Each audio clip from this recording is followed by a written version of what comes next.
Salut tout le monde, j'espère que vous allez bien. Comme promis, aujourd'hui, je vais vous montrer ma petite palle qui se trouve juste ici. Il y a un drap ici, en bas, c'est du cirque parce qu'en fait, on est dans mon bureau. Mais on est totalement en travaux. Donc d'habitude, en fait, il y a un drap que j'ai scotché à la va-vite pour vraiment... pardon, le trépied. Pour vraiment protéger de la poussière puisque qui dit travaux de plâtre, d'isolation, etc. dit beaucoup de poussière. Donc du coup, je suis désolée là, vous voyez le trépied, mais je vais vous poser là-dessus pour pas que ça bouge trop dans le reste de la vidéo pour que vous puissiez voir les titres des livres, les noter éventuellement et que ça vous donne pas trop le mal de mer. Mais du coup, voilà, c'est un petit peu les travaux. Ma palle se compose de uniquement ces livres-là. Voilà, c'est une étagère. C'était un placard en fait de base, vous voyez, c'est les vieux placards à l'ancienne. J'ai fait retirer les portes par mon chéri. Et du coup, je m'en sers, comme mon bureau est un palier en fait entre deux pièces, j'ai pas énormément de place pour rajouter des bibliothèques et j'ai la chance d'avoir ces placards qui sont déjà incrustés, donc minimalisme oblige et frugalisme, je m'en sers comme bibliothèque. Alors c'est vrai que c'est moins joli qu'une bibliothèque de chez Ikea, mais ça fait entièrement l'affaire. Je vous laisse là-dessus sur cette petite intro et je vais vous poser bien calé sur le trépied pour pouvoir vous montrer tous les titres, pardon, pour pouvoir vous montrer tous les titres qu'il me reste à lire. Il n'y en a pas énormément.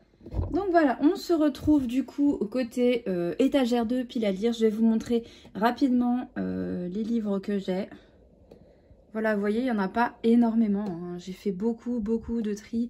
Et malgré mon tri, il y en a encore en fait que j'ai envie que je n'ai plus envie de lire. Donc je vais quand même essayer de les lire, on verra bien. Et voilà, mon but étant de absolument pas me forcer. La lecture doit rester un plaisir et non une contrainte. Si j'accroche pas du tout, et ben du coup je les revendrai, je les mettrai en boîte aux livres, je les donnerai, peu importe. Donc on va commencer tout de suite, je vais essayer de vous montrer un peu tous les livres que je possède. J'espère que ça va être pas trop laborieux. Alors ici, on a 3 petits tomes de la série Briard Université, donc tome 1, 2, 3, je crois qu'il y a un tome 4. Donc c'est de L. Kennedy, c'est aux éditions Hugo Poche, collection New Romance. Écoute, c'est New Romance, j'aime bien de temps en temps. Il me semble qu'il y a un tome 4, hein. Je ne l'ai pas encore. Pour l'instant, ça me donne pas trop envie pour l'instant. J'avoue que là, je sors, comme vous le savez, de 2 thrillers qui ont été absolument géniaux. Et donc, du coup, j'ai pas trop envie je suis pas dans le mood romance, là. Ensuite, j'ai La voleuse de secrets, La gardienne des mensonges. C'est de Brenda Drake, chez PKJ. Donc là, en édition poche. J'ai également le tome 3 qui est, hop là, rangé par ici. Ici, juste là, La briseuse d'illusions. Il me semble que c'est Valou qui m'avait fait plutôt un bon retour, je crois, sur cette série. Ensuite, j'ai eu envie de me remettre un petit peu à la Beatlitz. J'étais un petit peu nostalgique, en fait, de cette époque. Des lectures un petit peu sans prise de tête. Bon, des fois, ça vole pas trop haut, mais j'aime bien. Donc là, j'ai quelques tomes en poche de la série La Maison de la Nuit que j'adorais. J'avais lu, je pense, jusqu'au tome 6 ou 7, je ne sais plus, jusqu'à Brûler, je crois. Vous voyez bien que j'ai pas tous les tomes en édition poche, mais je compte les trouver sur Vinted. Je me souviens également qu'il y a d'autres livres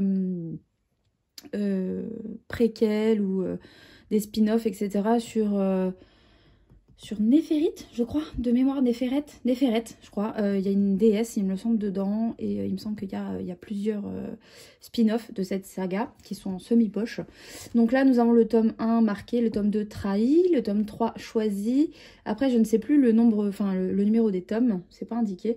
Destinée, cachée, révélée et sauvée. Donc c'est de PC Cast et Christine Cast qui sont, il me semble, mère et fille, si je dis pas de bêtises. C'est chez PKJ. PKJ, petite collection. J'adore les poches de PKJ. Je trouve qu'ils sont mignons. J'adore la prise en main. Je sais pas, j'aime bien. Voilà. Ensuite, on a 2 tomes de Estelle Wagner. Donc, c'est la série Kayla Marshall, pardon. Je crois qu'il y a 3 ou 4 tomes. Là, j'en ai que 2. Il y a plein de séries que j'ai pas complètes parce que je veux attendre de lire, vraiment voir si j'accroche encore. Et franchement, ça se trouve d'occasion assez facilement. Donc le tome 1, L'exil, le tome 2, L'Ascension. Et ensuite, vous voyez peut-être pas le tome 3. Voilà. Les 3 premiers tomes de Vampire Academy, j'avais lu, je crois, jusqu'au tome 4. J'avais adoré. Et après, je sais pas pourquoi, j'ai eu un peu marre de la bitlite. Donc pareil, ça, c'est une série que je compte compléter. J'ai déjà lu les 4 premiers tomes, donc je sais que ça va me plaire.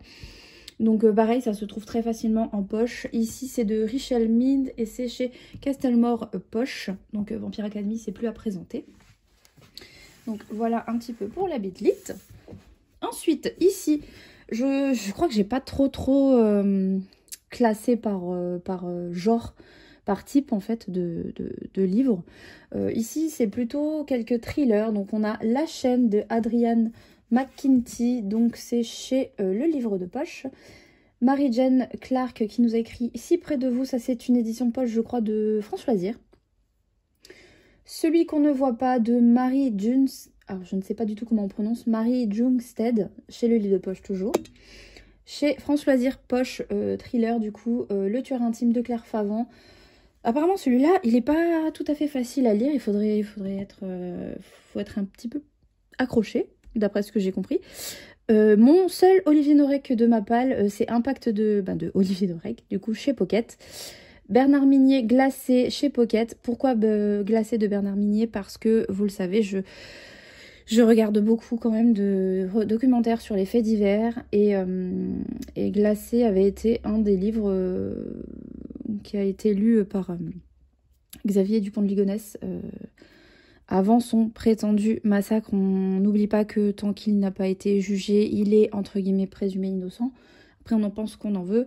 Mais du coup, apparemment, il se serait inspiré, entre guillemets, enfin, vraiment entre guillemets, prenez ça avec des grosses pincettes, il est toujours présumé innocent tant que pas jugé et pas retrouvé. Apparemment, il se serait... Enfin, il y a des similitudes en tout cas entre l'affaire de sa famille et ce livre. Donc voilà, je voulais quand même le lire par curiosité. Puis de toute façon, j'aime beaucoup les thrillers. Mon unique, Maxime Chatham, pardon, c'est L'Illusion, toujours chez Pocket. Pareil, j'aime beaucoup. En fait, j'aime beaucoup les éditions de poche. C'est vrai que avant, j'étais beaucoup grand format. Et en fait, du coup, avec le minimalisme, le tri, les poches, c'est beaucoup plus facile d'accès niveau budget parce que vous savez que l'épargne est importante pour moi. Donc, je rechigne moins à acheter quelques livres de poche neufs que des grands formats. Donc c'est vrai que c'est tellement vite lu, voilà, je sais très bien hein, que c'est très important d'acheter les livres en grand format à leur sortie. C'est comme ça qu'ils sont mis en avant ensuite dans les librairies sur les tables de marque en fait. Et c'est comme ça qu'on décide si on en fait une édition de poche. Je sais que c'est comme ça en fait qu'il faut soutenir nos auteurs, mais la réalité est telle que, encore en plus aujourd'hui avec l'inflation, tout le monde fait attention à son porte-monnaie et c'est vrai que le format poche, c'est vraiment pour moi j'aime beaucoup parce que c'est ni encombrant, ni trop cher. Quand vous les achetez neufs, c'est en général moins de 10 €. Si vous les achetez d'occasion, vous les trouvez à très peu cher, 2-3 € grand maximum sur Vinted ou autre.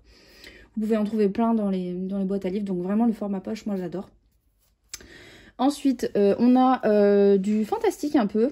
Jennifer L. Armentrout, j'en ai pas mal, mais pareil, j'ai aucune série qui est complète.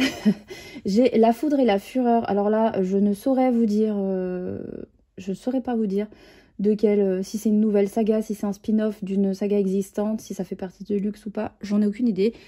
C'est un qui est plutôt sorti assez récemment, je crois que c'était l'an dernier. J'ai les luxes. Tome 1, 2, 3 et 4, pareil, il y a des préquels, des spin-offs, et j'ai pas encore tout le tome, il y a un tome 5 aussi. Donc j'ai le tome 1 Obsidienne, le tome 2 Onyx, le tome 3 Opale, le tome 4 Origine. Ça c'est pareil, c'est une série que je compléterai parce que j'avais déjà lu le premier tome en espagnol. Et j'avais adoré, donc voilà, j'avais envie de continuer la saga. Ensuite, un petit contemporain, c'est pas du tout ma tasse de thé, le contemporain, mais celui-ci m'a été offert par Justine Lire une passion. Je pense que vous la connaissez. Donc c'est de Sophie Jomain, c'est Et tu entendras le bruit de l'eau. C'est chez Harlequin, je crois. Collection EH. Voilà, donc je ne sais pas quand est-ce que je le lirai. parce que bah du coup c'est vrai que je suis un petit peu difficile en ce moment au niveau lecture. J'ai repris un rythme plutôt sympa depuis que j'ai été arrêtée, puisque je me repose beaucoup pour ne pas avoir de contractions. Et mais là pour l'instant j'ai pas trop envie de le sortir. Le tome 1, le tome 2 de La Dernière Terre, c'est chez L'Homme sans nom. Maintenant Magali Villeneuve, je crois elle s'auto-édite il me semble, aux éditions d'Ozeima. Il me semble que c'est elle qui a créé cette maison d'édition. Donc le tome 1, L'Enfant Méridien, et le tome 2, Des Certitudes. J'avais adoré le tome 1, même si la fantaisie un peu dense, etc., c'est moins ma tasse de thé, c'est plus difficile à lire, je trouve. Et du coup, c'est vrai que j'ai encore jamais lu le tome 2. Le tome 3 n'est pas encore paru de mémoire.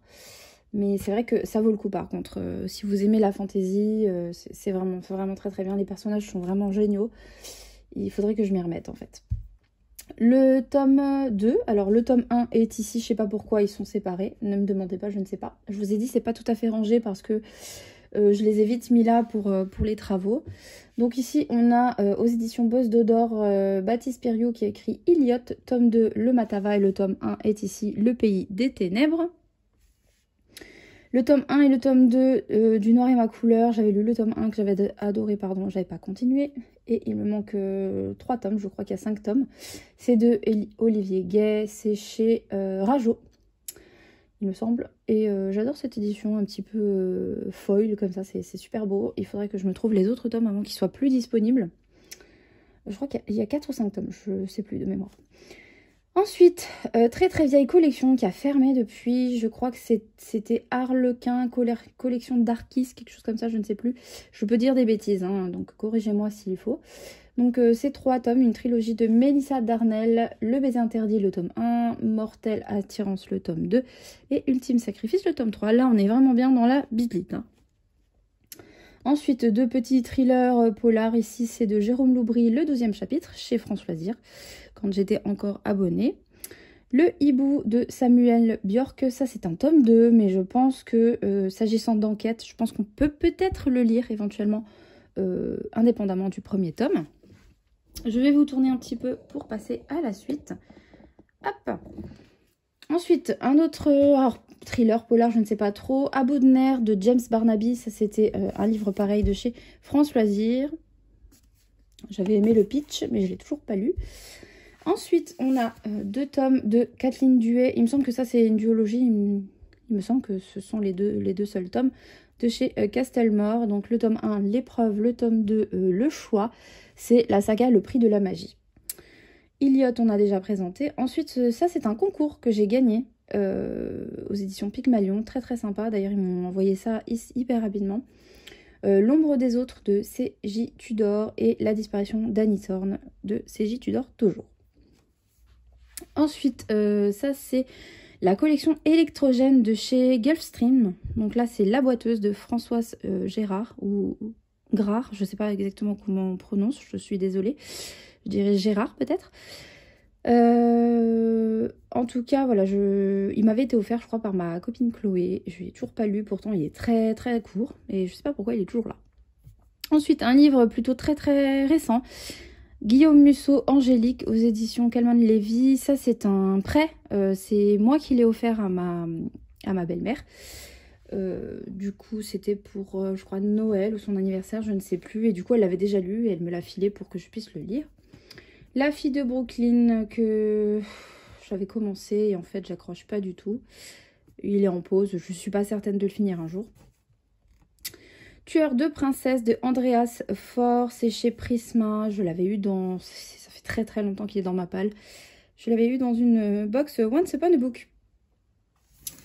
Ensuite, on continue. Toujours Guillaume Musso, La jeune fille et la nuit.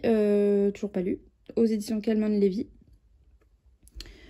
Joël Dicker, j'avais adoré Harry Kéber. Et donc du coup, voilà, je m'étais dit que j'allais lire tous ses livres. Et en fait, j'en ai un là qui est là depuis sa sortie. Même je l'avais pris en précommande.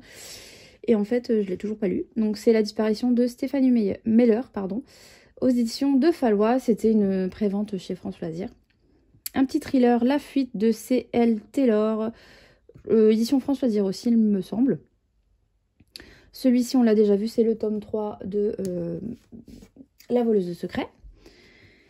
Ensuite, une série qui me fait beaucoup envie. Il me semble qu'il y a 5 tomes parus à ce jour. C'est Assoiffé de Tracy Wolff. C'est chez PKJ. Je me laisse le doute. Pour l'instant, je lirai le tome 1. Si ça me plaît, je chercherai les autres tomes d'occasion.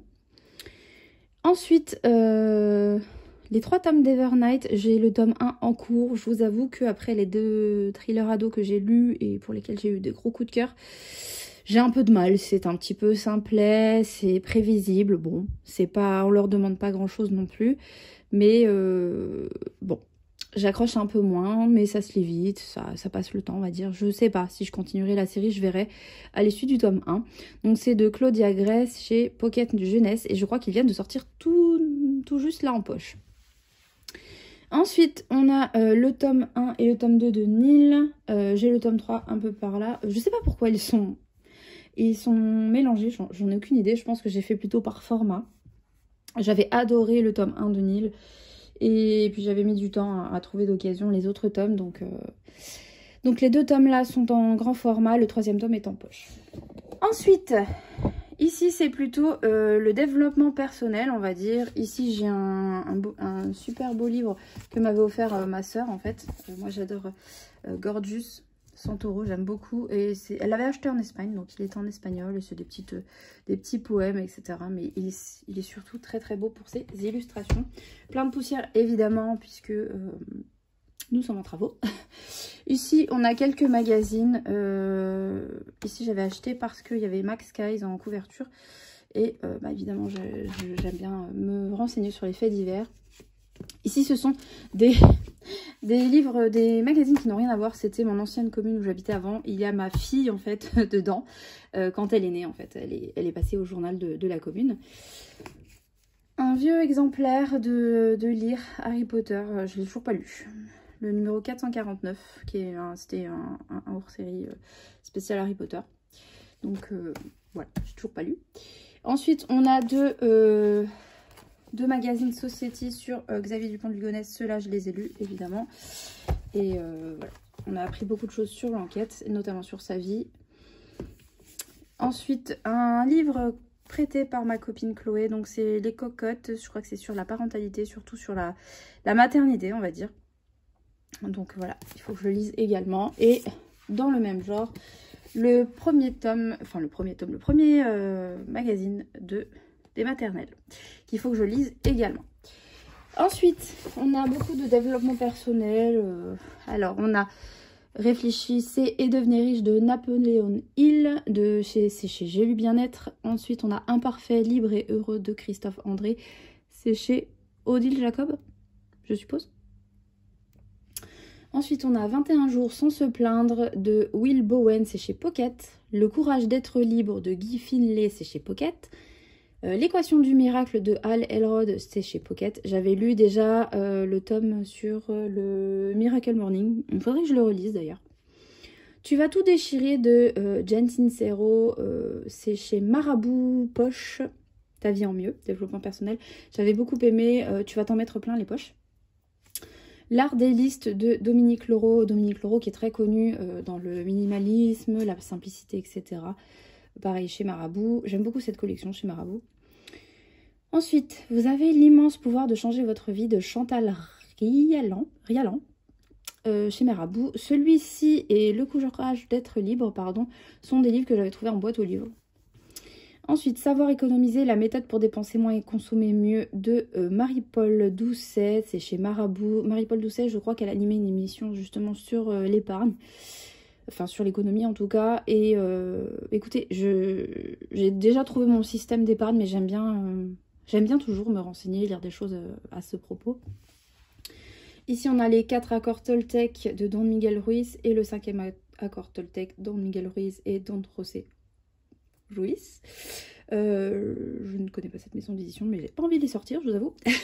Voilà, très plébiscité, ça revient très souvent dans l'univers du développement personnel, donc forcément, pour moi, c'était des must-have. Un livre qui m'a été offert par Valou, C'est pas si compliqué de Laurie Pester. C'est chez J'ai lu bien-être. Je sais pas exactement ce que ça vaut, on verra bien. Je pense que vous voyez plus trop. voilà ce que je vous présente. Ensuite, on a L'art du rangement de, je ne sais pas son prénom, Yamashita. Toujours chez Marabout, développement personnel, mais cette fois-ci du coup en poche. Ensuite, ici nous avons encore un peu du développement personnel. Ici c'est un livre plutôt pratico-pratique sur des petites recettes. Bon, c'est fait par Aromazone qu'on m'avait offert à mon anniversaire.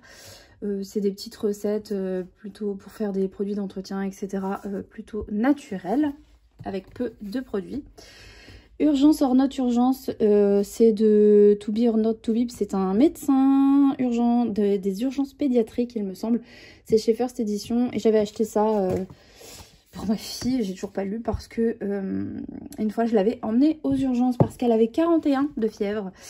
Et je me suis fait un petit peu enguirlander par l'urgentiste, enfin la personne qui était là pour le service pédiatrique, parce qu'elle m'a dit « Mais pourquoi vous me l'avez ramenée, madame, votre fille, elle a rien d'inquiétant ?» Je dis « Bah j'ai paniqué, je suis pas médecin, j'ai vu 41 de fièvre, j'ai eu peur. » Et je suivais déjà ce médecin sur Facebook. Il a une page Facebook, et d'ailleurs il est passé dans une émission il y a pas très longtemps. Je ne sais plus quelle émission, mais en tout cas, ça y est, il a montré son visage. On sait à quoi elle ressemble et je trouve qu'il est super rassurant sur certaines choses. Donc là, ça faudrait que je le lise. Parce que du coup, c'est vrai que je suis une maman poule et j'ai tendance à m'inquiéter pour tout et pour rien. Donc, et du coup, la dame urgentiste qui m'avait un petit peu enguirlandée parce que j'étais arrivée aux urgences avec ma fille, m'avait dit que ça, c'était plutôt un bon guide pour ne pas paniquer pour rien, on va dire. Et bon, mais à culpa, je suis allée aux urgences entre guillemets pour rien, mais c'est vrai que quand vous n'avez pas de formation en fait médicale et que vous voyez votre enfant elle avait quoi 2 ans peut-être, 2 ans et demi, avec 41 de fièvre, vous paniquez en fait. Enfin, moi j'ai paniqué. Mon petit cahier zéro charge mentale, c'est un petit cahier, c'est une collection de chez Solar. C'est hyper connu ces petites éditions là, je l'ai toujours pas utilisé. Toujours pas. Mais c'est plutôt ludique, il y a plein de... Enfin, c'est bien fait, je trouve. Il y a des petites illustrations, des petits tableaux à remplir. J'aime bien. J'ai toujours pas lu. 2 livres de Fabien Olicard, Votre cerveau est définitivement extraordinaire. Donc ça, c'est le tome 2. Et ensuite, Votre cerveau est extraordinaire. De Fabien Olicard chez First. Parce que ça m'intéresse, en fait. J'aime bien apprendre plein de choses. Un salaire sans rien faire ou presque de Jérémy Brigaut, c'est chez Robert Laffont. Alors pareil, hein, ça c'est un titre qui fait sourire, mais voilà, c'est plutôt un guide du frugalisme, de comment épargner sans vraiment s'empêcher de vivre non plus. Donc voilà, c'est quelqu'un que j'aime bien suivre, qui parle beaucoup d'immobilier, d'investissement, etc. Et voilà, moi j'aime bien, même si j'en suis absolument pas là, j'aime bien lire à ce propos. En as-tu vraiment besoin de Pierre-Yves Maxwin, c'est aux éditions des Arènes.